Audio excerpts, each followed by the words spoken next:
जगातल्या टॉप 10% श्रीमंतांमुळे पृथ्वी तापतेय. येणारा प्रत्येक उन्हाळा उष्ण होतोय, गरमास सहन होत नाहीये. पण या सगळ्याला सर्वात जास्त कारणीभूत आहेत जगातले टॉप 10% श्रीमंत. कसं काय विचारताय? नेचर क्लायमेट चेंज मधला हा रिसर्च पेपर आपल्याला हे सांगतोय. जगातल्या हाय इन्कम ग्रुप्सनी म्हणजे फक्त टॉप 10% लोकांनी गेल्या 35 वर्षांमध्ये पृथ्वीचं तापमान 66% वाढवलंय. त्यांच्या राहणीमानामुळे समृद्धी आली, पण त्याची किंमत आता गरीब देशांना मोजावी लागते. हे बघा, ही श्रीमंत मंडळी ज्यांची वार्षिक कमाई 45 लाखापेक्षा जास्त आहे, ते फक्त आपल्या लक्झरी राहणीमानामुळेच नाही, तर त्यांच्या मोठ्या गुंतवणुकीमुळे सुद्धा पृथ्वीचं तापमान वाढवतायत. प्रायव्हेट जेट्स, प्रदूषण करणाऱ्या कारखान्यांमध्ये गुंतवणूक आणि जास्त कार्बन उत्सर्जन करणाऱ्या कंपन्यांचे प्रोडक्ट्स वापरणं, या सगळ्यामुळे पृथ्वीचं तापमान वाढतंय. पण त्यामुळे आपल्या गावात, शहरात उष्णतेच्या लाटा वाढतायत, दुष्काळ येतोय.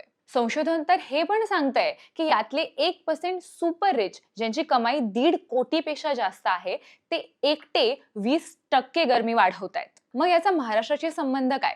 मराठवाड्यातला दुष्काळ, पुण्यातली उष्णता आणि मुंबईतला अनियमित पाऊस, या सगळ्यांना या श्रीमंत मंडळींची कार्बन उत्सर्जन जबाबदार आहेत. जर सगळ्यांनी जगातल्या बॉटम 50% सारखं आयुष्य जगलं असतं, तर 1990 नंतर पृथ्वी इतकी तापलीच नसती, हे सुद्धा हा पेपर सांगतो. हे संशोधन का महत्वाचं आहे?